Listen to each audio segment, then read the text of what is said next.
Hello everyone, welcome back to my channel. So guys, इस video के अंदर आज हम कवर करने वाले हैं about the elbow joint biomechanics. So already मैंने अपने चैनल के ऊपर शोल्डर जॉइंट की जो बायोमैकेनिक्स है वो सीरीज ऑलरेडी कंप्लीट कर दी है। उन वीडियोस का लिंक आपको डिस्क्रिप्शन में मिल जाएगा। अगर आप इनके शोल्डर कॉम्प्लेक्स बायोमैकेनिक्स सीखना चाहते हो, पढ़ना चाहते हो, तो do check out those videos. आज के इस वीडियो में हम पढ़ने वाले हैं about the elbow joint biomechanics. So if you find this video helpful and informative at the end, do like, share and subscribe to my channel. अब जल्दी से बढ़ते हैं और अपनी वीडियो शुरू करते हैं।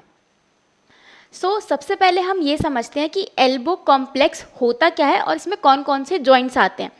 Elbow complex is divided into two joints. ठीक है, एक होता है हमारा एल्बो जॉइंट जो कि मोस्ट कॉमनली सबको पता ही होता है और सब एल्बो कॉम्प्लेक्स को एल्बो जॉइंट ही समझ बैठते हैं। But there is another joint also which is known as the radio ulnar joint. Right, ये आपके एल्बो कॉम्प्लेक्स में दोनों जॉइंट्स आते हैं।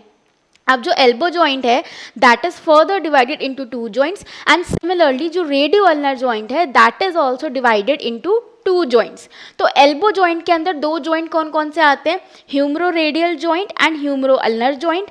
एंड रेडियो अल्नर जॉइंट के अंदर कौन से दो जॉइंट्स आते हैं, proximal radio ulnar joint and distal radio ulnar joint. ये जो सारे जॉइंट्स हैं ये बनाते हैं आपका एल्बो कॉम्प्लेक्स। राइट, अब ये देख लो, यहाँ पे ये हो गया आपका एल्बो जॉइंट। ठीक है, ये है आपका एल्बो जॉइंट। यहाँ पे आपका ह्यूमरो रेडियल जॉइंट आ जाता है और ह्यूमरो अल्नर जॉइंट आ जाता है। यहाँ पे देखो और ध्यान से दिखेगा, ये बोन है आपकी ह्यूमरस बोन। ठीक है, ये ह्यूमरस बोन है, this is the radius bone and this is the ulna bone. अब ह्यूमरस जब रेडियस के साथ जॉइंट बना रही है इसे हम कहते हैं ह्यूमरो रेडियल जॉइंट, और जब ह्यूमरस अल्ना के साथ जॉइंट बना रही है यहाँ पे इसे हम कहते हैं ह्यूमरो अल्नर जॉइंट। ठीक है, यहाँ पे देखो जब रेडियस और अल्ना के बीच में जॉइंट बन रहा है that is the radio ulnar joint, और क्योंकि ये प्रॉक्सिमली प्रेजेंट है so it is known as the proximal radio ulnar joint. Similarly radius और अल्ना के बीच में डिस्टली भी एक जॉइंट प्रेजेंट होता है, because it is present distally it is known as the distal radio ulnar joint. तो आई होप इन इमेजेस के थ्रू आपको ये सारी बातें क्लियर हो गई होंगी, सारे जॉइंट्स की एक पोजीशन आपको पता चल गई होगी, कौन सी जगह पे कौन सा जॉइंट होता है। राइट, अब हम बात करते हैं सोनली अबाउट दी एल्बो जॉइंट कि एल्बो जॉइंट क्या होता है। तो मैंने आपको जैसे बताया कि जो एल्बो जॉइंट है that is further formed of two joints, humero radial joint and the humero ulnar joint. ठीक है, अब इनके बारे में पढ़ते हैं। यहाँ पे देख लो पहले इमेज में, दिस इज ये वाला जो जॉइंट है यहाँ पे ये this is the humero radial joint and ये जो जॉइंट है यहाँ पे this is the humero ulnar joint. ठीक है, तो ह्यूमरो रेडियल जॉइंट देखो किसके बीच में बनेगा, ऑब्वियसली नाम से ही समझो, ह्यूमरो मतलब ह्यूमरस हो गया, रेडियल मतलब रेडियस बोन हो गई। तो वो जॉइंट जो ह्यूमरस और रेडियस के बीच में बनेगा उसे हम कहते हैं ह्यूमरो रेडियल जॉइंट। ठीक है, और ये कौन से टाइप का जॉइंट होता है, पिविट जॉइंट होता है। जॉइंट्स की क्लासिफिकेशन हमने पढ़ी है। ठीक है, तो उसमें जो साइनोवियल जॉइंट होता है उसका एक टाइप होता है पिविट जॉइंट। ठीक है, ये जो जॉइंट है ये एक पिविट जॉइंट है। प्रॉक्सिमली और डिस्टली इसकी क्या क्या अटैचमेंट्स होती हैं ये पढ़ लेते हैं। अब प्रॉक्सिमली हमें पता है कि ह्यूमरस बोन लगेगी आके और डिस्टली आपके रेडियस बोन लगेगी। ठीक है, अगर एग्जाम में बहुत बारीकी से भी चीज़ें याद ना रहे ना तो सीधा सीधा ये भी लिख के आ सकते हो थोड़ी अपने कॉमन सेंस लगा के। ठीक है, तो प्रॉक्सिमली ह्यूमरस का कौन सा पार्ट आके लगेगा, तो ह्यूमरस का जो कैपिटलम होता है on the lateral aspect of the distal end of the humerus.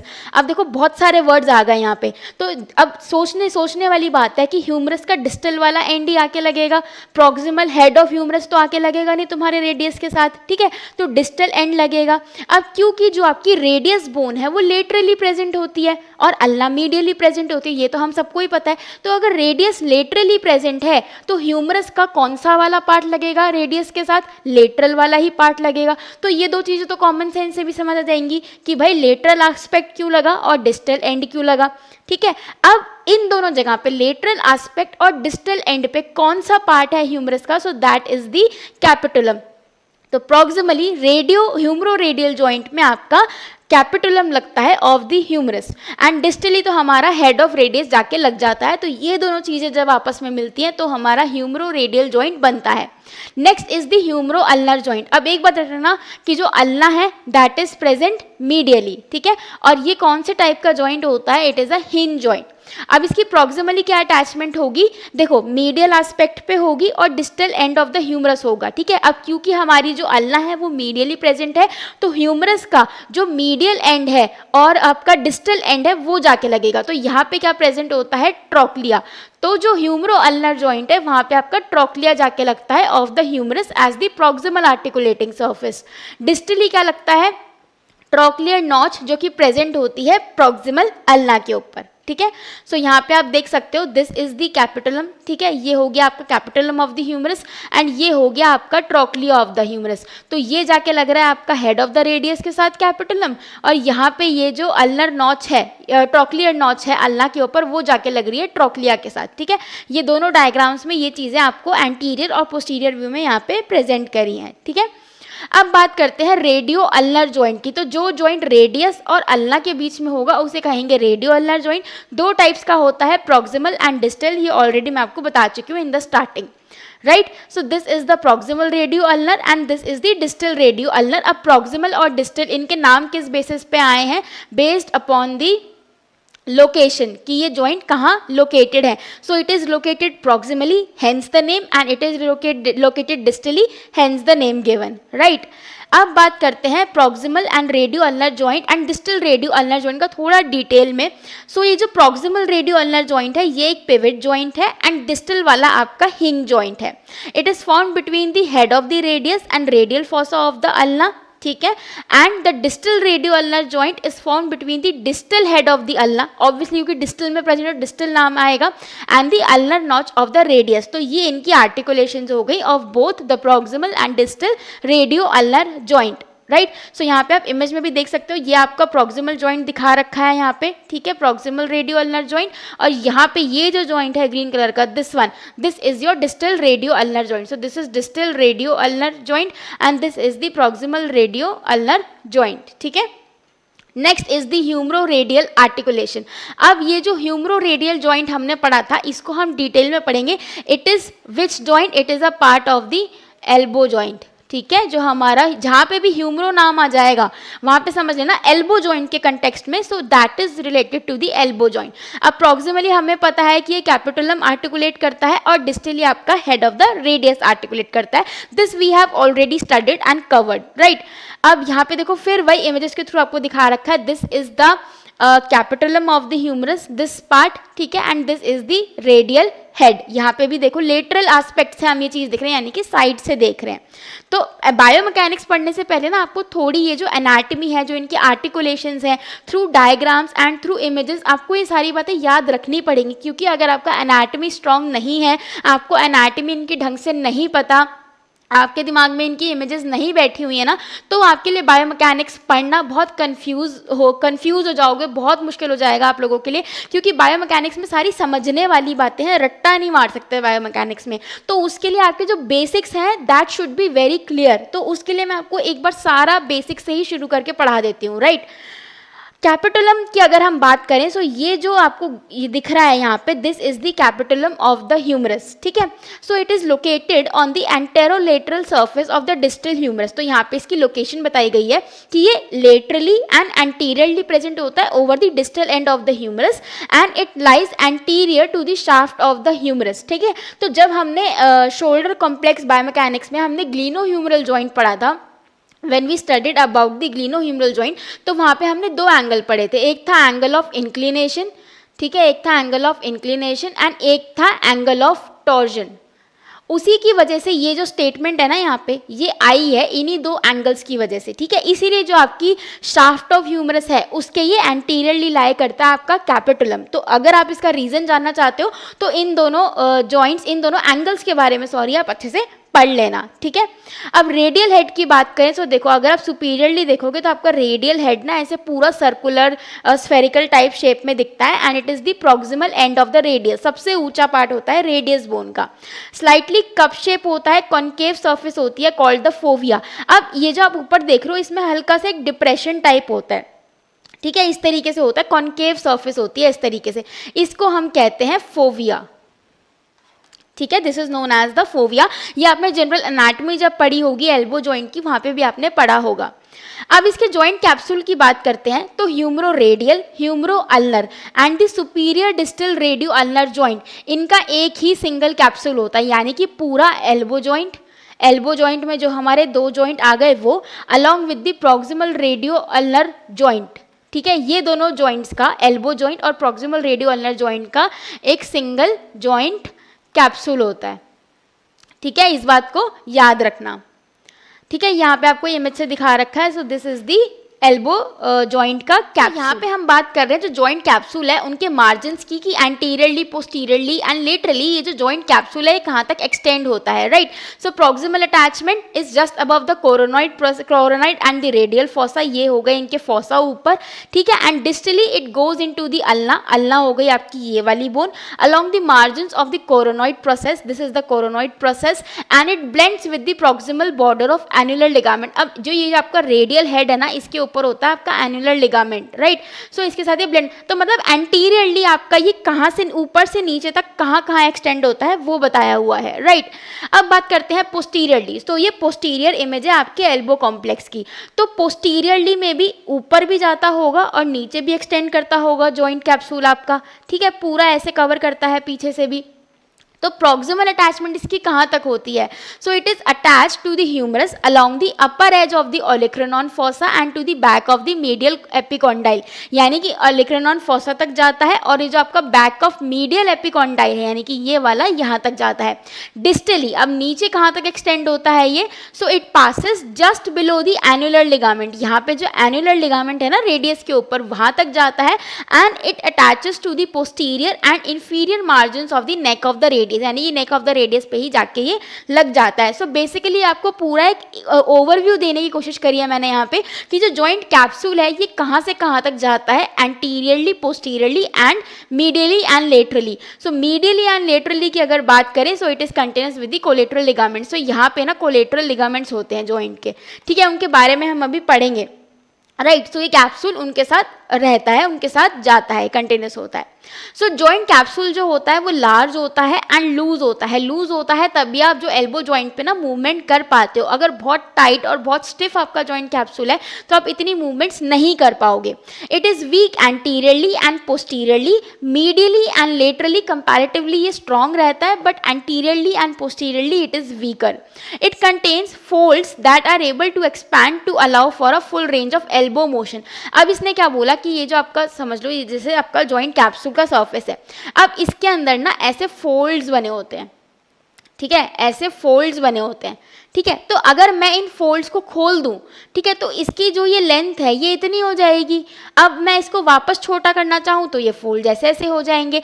तो इन्होंने यही बता रखा है कि इसके अंदर जो ये फोल्ड्स होते हैं, जब भी आप एल्बो की ऐसे मूवमेंट करते हो तो ये फोल्ड्स खुल जाते हैं ताकि आपको ज़्यादा रेंज ऑफ मोशन मिल सके, ठीक है। अब बात करते हैं लिगामेंट्स ऑफ एल्बो जॉइंट की। तो यहाँ पे हमारे मेन आते हैं दो ligaments, medial and ulnar collateral ligament and lateral और रेडियल कोलेटरल लिगामेंट कॉम्प्लेक्स। यहाँ पे याद रखना मैंने टर्म यूज़ करी है कॉम्प्लेक्स, ठीक है। अब हम बात करते हैं मीडियल कोलेटरल लिगामेंट की। अब मीडियली प्लेस्ड है और अल्नर की तरफ, अल्ना बोन की तरफ प्लेस है, तो इसे मीडियल या अल्नर कोलेटरल लिगामेंट कह देते हैं क्योंकि it is placed on the inner side, medially placed होता है यहाँ पे। So it is also known as UCL and MCL, short में हम इसे कह देते हैं। इट ओरिजिनेट्स, अब ये ओरिजिनेट कहाँ से होता है और ये लगता कहाँ पे है? So it originates from the posterior distal aspect of the medial epicondyle. अब पूरा याद रखने की जरूरत नहीं है, याद रखो तो बहुत अच्छी बात है, ना याद रह पाए तो सिर्फ मीडियल एपिकॉन्डाइल ऑफ ह्यूमरस भी याद रख लेना, मोर देन सफिशिएंट है। एंड ये इंसर्ट कहाँ होता है? Into the base of the coronoid process, ठीक है। अब यहाँ से देखो ऐसे निकल रहा है ये, ठीक है, ऐसे निकला, ये पूरा हो गया, ट्राइंगल शेप में होता है ये, ठीक है। This ligament is round at the origin and tapers distal, नीचे जाते देख रहे हो पूरा ऐसे छोटा हो गया है, एक कोन शेप का बन गया, टेपर हो गया है, ठीक है। अब हम बात करें एमसीएल की, तो इसके अंदर आपके तीन, अब देखो इस इमेज में आपको बंडल्स दिख रहे होंगे, ठीक है, ये थोड़ा ऐसे इस तरह से आ रहा है, ठीक है, ये थोड़ा इस तरह से आ रहा है, एक ये बंडल है, ये इस तरह से इसमें लाइनें जा रही हैं। तो ये जो एमसीएल लिगामेंट है इसके अंदर तीन बंडल्स होते हैं, कौन कौन से? Anterior, posterior and the oblique transverse bundle, ठीक है। देखो ये हो गया आपका MCL का एक बंडल, ये हो गया एक bundle and this is the another bundle. होते ये सारे MCL के ही पार्ट हैं, बट लिगामेंट, इस लिगामेंट के भी अंदर ही बाइफर्केशन है, राइट। अब एंटीरियर बंडल, पोस्टीरियर और ओब्लिक ट्रांसवर्स बंडल क्या क्या काम करते हैं ये देख लेते हैं, ये आपका बायोमैकेनिक्स में ज़रूरी हो जाता है। सो एंटीरियर बंडल क्या काम करता है, प्राइमरी काम इसका क्या होता है, रीस्ट्रेन of valgus stress from 20 degrees to 120 degrees of elbow flexion and it is stressed during elbow extension। पहला तो ये होगा कि ये elbow extension के टाइम पे स्ट्रेस हो जाता है, टॉट हो जाता है।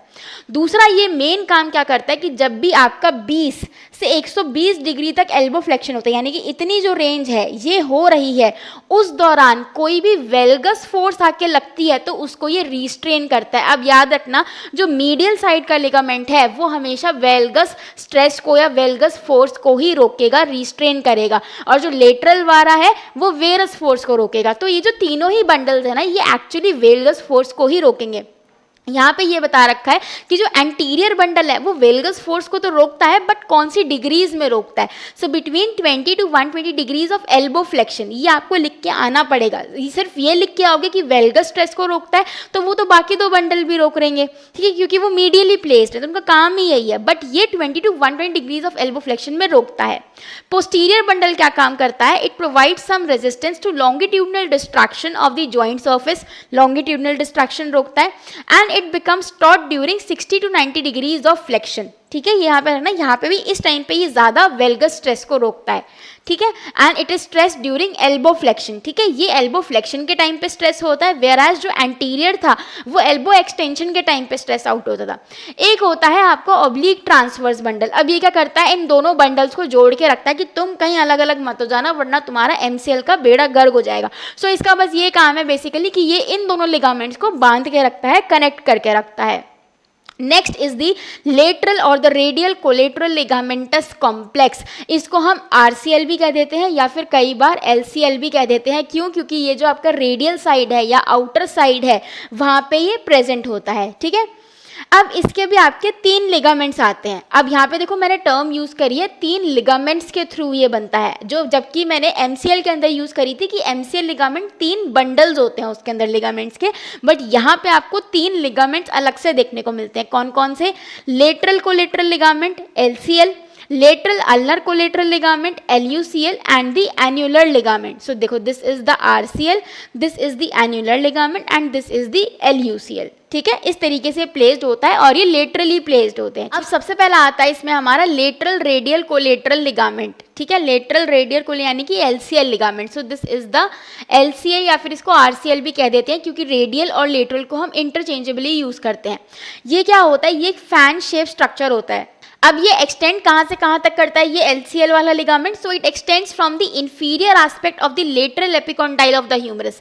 इंफीरियर जो आपका लेटरल एपिकॉन्डाइल है ह्यूमरस का, उसके इंफीरियर एस्पेक्ट से, ठीक है, and it merges with the annular ligament, यानी कि इस वाले लिगामेंट के साथ ये जाके मर्ज हो जाता है। फिर ये वाला लिगामेंट कहाँ प्रेजेंट होता है भाई, एन्युलर लिगामेंट? तो मैंने आपको बताया था कि जो आपका हेड ऑफ द रेडियस है, जो सर्कल शेप में होता है, उसके चारों तरफ एक लिगामेंट होता है जिसे हम कहते हैं एन्युलर लिगामेंट। तो उसके साथ ये जो आपका लेटरल रेडियल कोलेटरल लिगामेंट है ये जाके मर्ज हो जाता है डिस्टली। फिर आता है आपका lateral ulnar collateral ligament, that is LUCL ligament, ठीक है। अब ये कहाँ से कहाँ तक एक्सटेंड होता है? तो ये भी लेटरल ह्यूमरल एपिकॉन्डाइल से ही निकलता है, ठीक है, और ये इंसर्ट कहाँ होता है? अल्ना बोन के लेटरल एस्पेक्ट के ऊपर, और कुछ फाइबर्स इसके एन्युलर लिगामेंट पे भी जाके लग जाते हैं। So these are the 3 ligaments of the lateral collateral ligamentous complex of the elbow joint, ठीक है। यहाँ पे आप देख सकते हो, this is the annular ligament यहाँ पे, ठीक है, this is the LUCL ligament ये जा रहा, and this is the LCL ligament, ठीक है। फंक्शन क्या करते हैं अब ये लिगामेंट्स, क्यों जरूरी होते हैं? सबसे पहले तो ये एल्बो को स्टेबलाइज करता है अगेंस्ट द वेरस टॉर्क, ठीक है। यहाँ पे मैंने आपको बताया था कि ये वेरस टॉर्क को रोकेंगे। It stabilises against the varus and the supination torque, maintains posterolateral stability. ये it stabilises the radial head, providing a stable base for rotation, क्योंकि यहाँ पे आपका एन्युलर लिगामेंट आके लग जाता है ना, इस वजह से। Provides resistance to longitudinal distraction of the articulating surfaces. अगर articulating surfaces humerus, ulna, radius अलग अलग भागी जाएंगी ऊपर नीचे, तो जॉइंट कहाँ बन पाएगा, तो उस चीज़ को भी ये रिस्ट्रेन करता है, रेजिस्टेंस देता है। And it also reinforces the humero radio ulnar joint, obviously क्योंकि ये लेटरली ही प्लेस्ड है, ठीक है। Next is the axis of the elbow joint. अब यहाँ से आपकी जो एक्चुअल बायोमैकेनिक्स है ना, जो आप पढ़ने के लिए आए हो, वो स्टार्ट हुई है।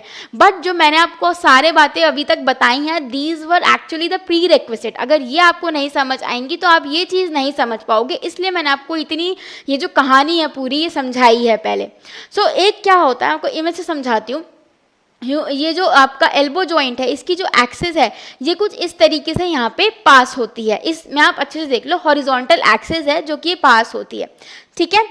So traditionally the horizontal axis passes through the centre of trochlea and the capitulum, यानी कि यहाँ पे जो ये ट्रोक्लिया है, ठीक है, सॉरी जो ये कैपिटुलम है एंड यहाँ पे जो ये ट्रोक्लिया है, देखो इसके सेंटर से ये पास हो रही है, ठीक है। ये स्टेटमेंट समझ आ गई अच्छे से। It bisects the longitudinal axis of the shaft of the humerus. अब ह्यूमरस, अब यहाँ पे देखो प्यूरी ह्यूमरस बोन है ये, तो यहाँ से एक एक्सिस जा रही होती है, ठीक है, तो इसको ये ऐसे इंटरसेक्ट कर रही है, काट रही है, ठीक है, तो यही चीज़ लिखी है। अब यहाँ पे एक एंगल बनता है which is known as the carrying angle, ठीक है। ये बहुत इंपॉर्टेंट है पूरे एल्बो बायोमैकेनिक्स में। अगर क्वेश्चन आएगा तो इसी एंगल में से आएगा और ज़रूर आएगा, ठीक है, या तो एंगल्स के में आएगा या फिर लिगामेंट्स में से आपको क्वेश्चन देखने को मिलेगा एल्बो बायोमैकेनिक्स में। तो ये तो बहुत ही ज़्यादा इंपॉर्टेंट है। अब ये आप इस जो मैं समझाऊंगी उसको समझ लेना अच्छे से, इसमें आपका 5 या 10 नंबर का क्वेश्चन जरूर आएगा, ठीक है। So when the upper extremity is in the anatomical position, anatomical position क्या होती है, इस तरीके से हम खड़े हो जाएं, ठीक है, this is the anatomical position, ऐसे हाथ करके, ठीक है, साइड में। सो यहाँ से देखो एक ह्यूमरस की एक्सिस आ रही होती है, ठीक है, यहाँ से देखो एक ह्यूमरस की एक्सिस आ रही है और यहाँ से देखो आपकी जो फॉरआर्म की एक्सिस है वो जा रही है, ठीक है, यहाँ से आपकी फॉरआर्म की एक्सिस जा रही है और ये आपकी एल्बो की एक्सिस आ रही है।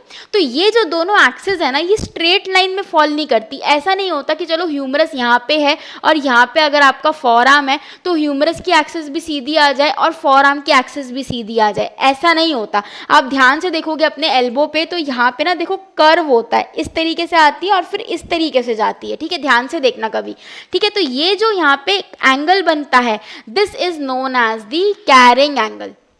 बहुत इजीली मैंने आपको बताने की कोशिश करी यहाँ पे, अब एक बार पढ़ लेते हैं इसको। So when the upper extremity is in the anatomical position, the long axis of the humerus and the long axis of the forearm form an acute angle medially when they meet at the elbow, ठीक है। तो यहाँ पे ये acute angle बना है, ठीक है, और ये कहाँ बना है, medial side पे बना है। So the angulation in the frontal plane, अब ये कहाँ बना है, frontal plane में ही तो बना है, anatomical position में हो और आप सामने से देख लो तो ये frontal plane ही तो हुआ। It is caused by the configuration of the articulating surfaces at the humero-ulnar joint। अब ये जो थोड़ा टेढ़ा हो जाता है, ये क्यों हो जाता है, तो इसका रीज़न है जो आर्टिकुलेटिंग सर्फेसेस हैं उनमें उनकी कुछ ऐसे फीचर्स हैं जिनकी वजह से ये टेढ़ा हो जाता है और ये एंगल यहाँ पे बन जाता है, ठीक है, this is known as the carrying angle.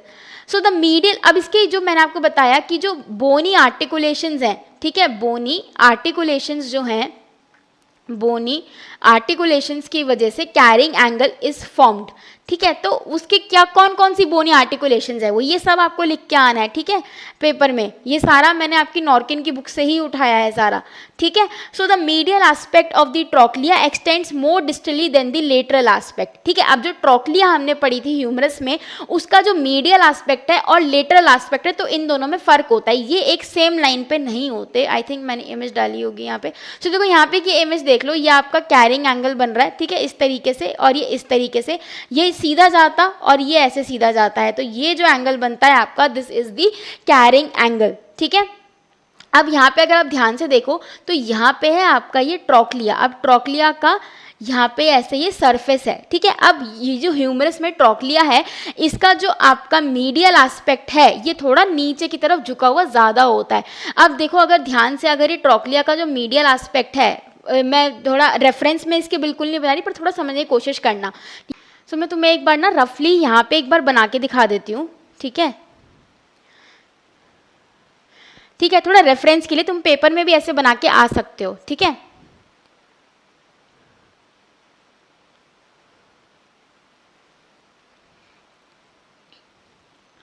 ठीक है। तो यहाँ पे अगर हम देखें, so this is the capitulum and this is the trochlea, this is the radius and this is the ulna. अब ये जो ट्रोक्लिया की हम स्पेसिफिकली यहाँ पे बात कर रहे हैं, तो ट्रोक्लिया में क्या होता है, ट्रोक्लिया में अगर हम सिर्फ ये ट्रोक्लिया की बात करें बच्चों, तो ये हो गया इसका लेटरल एस्पेक्ट और ये हो गया इसका मीडियल एस्पेक्ट। अब ये जो इसका मीडियल एस्पेक्ट होता है ना, ये लेटरल एस्पेक्ट के कंपैरिजन में थोड़ा ज़्यादा नीचे होता है, इसी वजह से जो आपकी अल्ना बोन है ये थोड़ा नीचे की तरफ को ज़्यादा चली जाती है। ठीक है, इसीलिए ये जो एंगल है यहाँ पे ये बन जाता है। एक तो ये रीज़न हो गया। दूसरा, it shifts the medial aspect of the ulna trochlear notch more distally and result in the lateral deviation of the ulna in relation to the humerus. अब क्योंकि यहाँ पे ये मीडियली ज़्यादा जा रहा है तो इससे अल्ना भी डेविएट हो जाती है, जिसकी वजह से ये जो एंगल है ये बनता है। ये ऑलरेडी मैंने आपको भी समझाया। ठीक है, सो दिस नॉर्मल, ये नॉर्मल होता है बिल्कुल, क्योंकि अब ये भगवान ने ही बना के दिया है तो हम तो इसमें क्या गलती निकालें। ठीक है, तो ये सबके प्रेजेंट होता है। And this valgus angulation is called the carrying angle and the और द क्यूबाइटस वेल्गस। ठीक है, सो आई होप आपको ये जो कैरिंग एंगल का कंसेप्ट है ये समझ आ गया होगा, और अगर नहीं आया है तो मुझे कमेंट्स में बता देना या फिर इस वीडियो को दोबारा चला के देख लेना, क्योंकि कैरिंग एंगल का क्वेश्चन आपके एग्जाम में ज़रूर आएगा। It is very important topic from the elbow complex biomechanics. ठीक है, normally this carrying angle disappears. अब ये जो कैरिंग एंगल है ना, कुछ कुछ पोजीशंस ऐसी होती है, कुछ कुछ मूवमेंट्स ऐसी होती हैं जहाँ पे आपको दिखना बंद हो जाएगा। तो देखो, दो मूवमेंट्स या दो पोजीशंस ऐसी हैं जहाँ पे आपको ये जो कैरिंग एंगल है ये नहीं दिखेगा। पहला तो क्या कि आपने सुपिनेशन करके एल्बो फ्लेक्शन कर लिया तो कैरिंग एंगल बिल्कुल गायब हो गया, या फिर आपने प्रोनेशन किया, ऐसे हाथ किया, प्रोनेट किया एंड आपने एल्बो को एक्सटेंड कर लिया। ठीक है, तो इस टाइम पे भी आपको जो ये कैरिंग एंगल है ये नहीं दिखाई देगा। ठीक है, तो इस चीज़ का भी ध्यान रखना, पेपर में ये बात भी लिख के आनी है अगर कैरिंग एंगल पे क्वेश्चन आता है तो। ठीक है, नेक्स्ट, अब एक और चीज होती है कि फीमेल्स का जो कैरिंग एंगल होता है it is larger than compare to males. But ऐसा होता क्यों है? अब ये सारे रीजंस भी आपको नॉर्केन में मिल जाएंगे बड़े आराम से। So shorter the forearm bones the greater is the angle. जितनी फॉर आर्म की बोन्स छोटी होंगी उतना ज़्यादा आपका ये एंगल बनेगा। अब कंपैरेटिवली अगर देखा जाए एक जनरल एस्पेक्ट में, तो males have longer bones as compare to females. So females having shorter bones so they have a larger carrying angle and males having longer bones they have a small carrying angle. एक तो आपका ये reason हो गया। दूसरा क्या हो गया कि फीमेल्स का जो पेल्विस होता है it is wider and males comparatively have a smaller pelvis as compare to females, and males have a smaller pelvis as compare to females, right. तो इसकी वजह से क्या होता है कि जो एंगल ऑफ फॉरआर्म है ये थोड़ा साइड हो जाता है, ताकि आपकी जो नॉर्मल मूवमेंट है, जो गेट साइकिल है, वो अच्छे से हो सके। इसलिए भी जो एंगल है ये ज़्यादा होता है फीमेल्स में। अब ये दो रीजंस तो फिर भी पता होते हैं, आप सुन लोगे कहीं ना कहीं से, पर दो और रीजंस क्या होते हैं। Females have an increased extension ROM than males, hence accounts for larger carrying angle. क्योंकि फीमेल्स का जो एल्बो एक्सटेंशन का आरओएम है कंपेयर टू मेल्स वो ज़्यादा होता है, इसलिए कैरिंग एंगल इज ज़्यादा। And also it is generally larger in the dominant arm of both males and females। तो यानी कि कैरिंग एंगल, अगर मेरा राइट हैंड डोमिनेंट है तो I have a carrying angle greater than the left hand, and अगर आपका left hand dominant है तो आपका जो कैरिंग एंगल है that will be more in the left hand as compare to the right hand. ठीक है, तो ये सारे मैंने आपको रीजंस बता दिए हैं और कुछ ऐसी चीज़ें बता दी हैं, तो अगर आप ये पेपर में लिख के आओगे तो definitely you will get good marks. ठीक है, अब मूवमेंट्स हम बात करें एल्बो पे कौन कौन सी होती हैं, तो फ्लेक्शन एंड एक्सटेंशन, दो मूवमेंट्स हमें देखने को मिलती है। This is the flexion and this is the extension movement, ये हम सबको पता है। ठीक है, तो फ्लेक्शन क्या होता है? बेंडिंग ऑफ एल्बो, नॉर्मली हाथ को मोड़ना।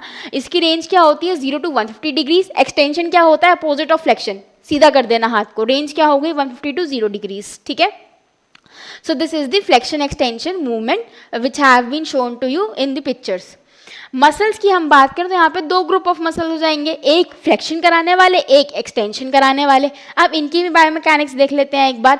तो फ्लेक्सर में कौन कौन से होते हैं आपके? Brachialis, biceps brachii and brachioradialis, whereas extension में आपकी ट्राइसेप्स ब्रेकियाई ये मसल होती है। ठीक है। सबसे पहले हम बात करते हैं ब्रेकियालिस मसल की। तो ब्रेकियालिस मसल है, ये एक मोबिलिटी मसल है because of close insertion to the elbow joint axis. अगर आप ब्रेकियालिस का इंसर्शन देखोगे ना, तो इसका इंसर्शन जो एल्बो जॉइंट की एक्सिस है ना, उसके बहुत पास होता है, ठीक है। सो इसका जो मोबिलिटी एस्पेक्ट है वो ज़्यादा हो जाता है। उसके अलावा ये PCSA जो है, इसका ये लार्ज होता है। PCSA is physiological cross section area of the muscle. तो ये इसका ज़्यादा होता है। क्रॉस सेक्शन एरिया मतलब ये आपकी एक मसल है, तो इसको अगर आप काटोगे तो ये जो इतना एरिया है ये इसका ज़्यादा होता है, मतलब चौड़ाई, डायमीटर टाइप। तो इसकी जो वर्किंग कैपेसिटी है वो भी ज़्यादा हो जाती है, क्योंकि जितना ज़्यादा आपका एरिया होगा उतना ज़्यादा आप काम पर कर पाओगे, उतनी ज़्यादा आपकी मोटर यूनिट्स होंगी, right. It is not affected by the position off shoulder, क्योंकि इसका शोल्डर से कोई ओरिजिन इंसर्शन कोई लेना देना नहीं है, ठीक है। It works in the elbow flexion in all position of forearm. अब फॉरआर्म की चाहे कोई भी पोजीशन हो, let it be pronation, supination और द मिड प्रोन पोजीशन, ये हर एक में एक्टिव मिलेगी आपको, ठीक है। सो इसका जो मूवमेंट आर्म होता है, इट इज द ग्रेटेस्ट, ठीक है, बिकॉज ऑफ इट्स इंसर्शन, ठीक है, because of its insertion. Slightly more than 100 degrees of elbow flexion, at which point its ability to produce torque is the greatest, ठीक है। तो ये 100 डिग्रीज आपको याद रखना है कि it is related to the brachialis muscle. अब बात करते हैं बाइसेप्स ब्रेकियाई की। तो बाइसेप्स ब्रेकियाई में क्या होता है, ये भी एक मोबिलिटी मसल है बिकॉज इसका भी जो इंसर्शन है वो क्लोज होता है towards the joint axis, same as we have studied in the brachialis muscle. इसके दो हेड होते हैं, ठीक है, एक लॉन्ग हेड होता है, एक शॉर्ट हेड होता है। सो लॉन्ग हेड जो होता है वो ज़्यादा वॉल्यूम में होता है, वो ज़्यादा बड़ा होता है। शॉर्ट हेड का नाम इसीलिए शॉर्ट है क्योंकि वो छोटा होता है, ठीक है। इसका जो PCSA है वो स्मॉल है और हमने ब्रेकियालिस का पढ़ा था वो ज़्यादा था, ठीक है। अब ये एक्टिव कब होती है, during unregistered elbow flexion with forearm supinate, मतलब ये वाली मूवमेंट में, ठीक है। ये वाली मूवमेंट में आपकी जो बाइसेप्स ब्रेकियाई सबसे ज़्यादा एक्टिव होती है, ठीक है। इसका जो मूवमेंट आर्म है वो कब सबसे ज़्यादा होता है, during 80 to 100 degrees of elbow flexion. इस टाइम पे सबसे ज़्यादा आपकी कौन सी मसल एक्टिव होगी, बाइसेप्स ब्रेकियाई होगी, between 80 to 100 degrees of elbow flexion. Therefore it is capable of producing it's greatest torque in this range, ठीक है। मैकेनिकल मूवमेंट आर्म सॉरी यहाँ पे ज़्यादा है तो टॉर्क भी यहीं पे ज़्यादा प्रोड्यूस होगा, ठीक है, क्योंकि टॉर्क का फॉर्मूला क्या होता है, is movement arm into distance, ठीक है। तो अगर मूवमेंट आर्म बढ़ेगा तो आपका टॉर्क भी तो बढ़ेगा, ठीक है। ये हमने बेसिक्स में पढ़ा था बायोमैकेनिक्स के, right. Next muscle is the brachioradialis muscle. तो ये जॉइंट एक्सिस से बहुत दूर इंसर्ट होती है, ठीक है। यहाँ से और यहाँ से आपका ये हैंड हो गया, यहाँ से निकल के यहाँ जाके लगती है, ठीक है। तो एल्बो जॉइंट से इसकी जो एक्सिस है इसमें देखो कितना डिस्टेंस आ गया, ठीक है। तो ये बहुत दूर इंसर्ट होती है। सो ये स्टेबिलिटी की मसल बन जाती है रादर देन दी मोबिलिटी मसल। इसका भी जो फिजियोलॉजिकल क्रॉस सेक्शन एरिया है वो कम होता है और इसका जो मूवमेंट आर्म होता है वो लार्ज होता है। ये शोल्डर की मूवमेंट से या शोल्डर के किसी भी पोजीशन से अफेक्ट नहीं होती, बट जो आपकी बाइसेप्स वाली मसल है, बाइसेप्स ब्रेकियाई है, it is affected, it is, लिख लो इस चीज को, it is affected by the shoulder joint position, ठीक है, क्योंकि इसका ओरिजिन होता है वहां से शॉर्ट हेड का, ठीक है, एंड लॉन्ग हेड का। तो इसका जो आपका शोल्डर जॉइंट है उसकी पोजीशन से ये अफेक्ट होती है, whereas brachialis and brachioradialis को कोई फर्क नहीं पड़ता शोल्डर जॉइंट से, ठीक है।